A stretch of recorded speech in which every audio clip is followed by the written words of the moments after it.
Most people looking at the GTA 6 map are making one huge mistake. Everyone's focused on Vice City's neon lights, luxury cars, and beaches. But Rockstar's biggest surprise isn't in Vice City at all. It's hiding in Port Gellhorn, a forgotten town that could become one of GTA 6's most important locations. Rockstar officially calls this area the Forgotten Coast. And that's not just a cool nickname.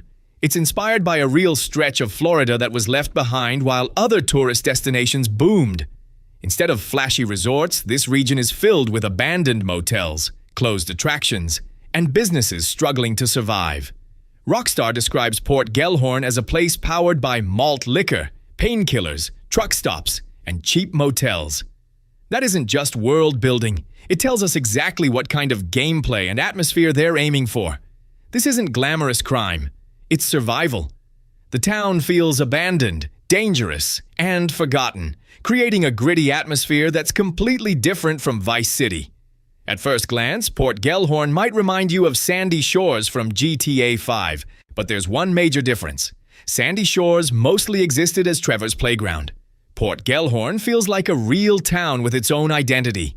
Rockstar has already shown pawn shops, liquor stores, strip clubs, a shopping mall, sports courts, trailer parks, and even a dirt raceway. It isn't just a backdrop. It's a living community with its own economy, culture, and nightlife. This is one of GTA 6's biggest improvements over GTA 5. Like Red Dead Redemption 2, every town appears to have its own personality instead of simply existing to support the main story. Another huge feature is Wymond's World Auto Salvage. Rockstar has officially confirmed this as a progression-based side activity where players search Leonida for abandoned classic cars, restore them, and build a collection. While Rockstar hasn't officially revealed its location, leaks strongly suggest it's based in Port Gellhorn. If that's true, this town won't just be somewhere you visit once. It could become your home base for one of the game's biggest side hustles. The type of crime here also feels completely different from Vice City. Instead of massive drug cartels and million-dollar heists, expect street-level survival. Small liquor store robberies, motel fights, pawn shop deals, local drug operations, and desperate people trying to make ends meet. It's a much more grounded style of crime that perfectly matches the town's struggling economy. One detail many players missed appears in the trailers. Lucia wears a shirt that says Gellhorn International with a race car logo, confirming that racing is a huge part of the town's identity. Combined with the massive race complex discovered by the mapping project and Rockstar's own references to dirt bikes, it's clear Port Gellhorn is built around Beyond racing, Port Gellhorn is also becoming the heart of GTA 6's off-road culture.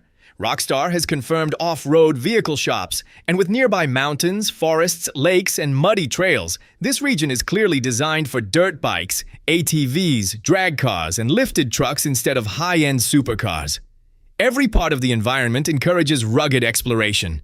Geographically, Port Gellhorn sits on Leonida's western coast, surrounded by Mount Calaga National Park, Lake Leonora, and the industrial town of Ambrosia. That location makes it one of the most diverse regions on the map, giving players access to forests, swamps, waterways, mountain trails, and abandoned backroads, all perfect for off-road adventures and unexpected encounters. And that's where Port Gellhorn could truly shine. This doesn't feel like a location built around scripted missions. It feels built for dynamic gameplay. Imagine stopping at a gas station only to witness a robbery, chasing suspects through muddy trails on a quad bike, discovering hidden garages, or finding abandoned classic cars deep in the wilderness. It's the kind of place where random events can naturally unfold. When you put everything together, Port Gellhorn represents something Rockstar has never fully achieved before.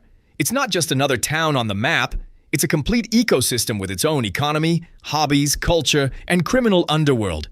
Each region in GTA 6 has its own identity. Vice City represents wealth and luxury. Ambrosia focuses on industry.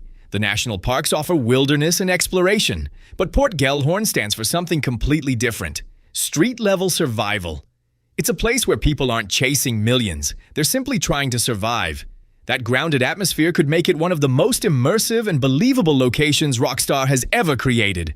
So while everyone else is focused on Vice City's skyline, don't overlook Port Gellhorn.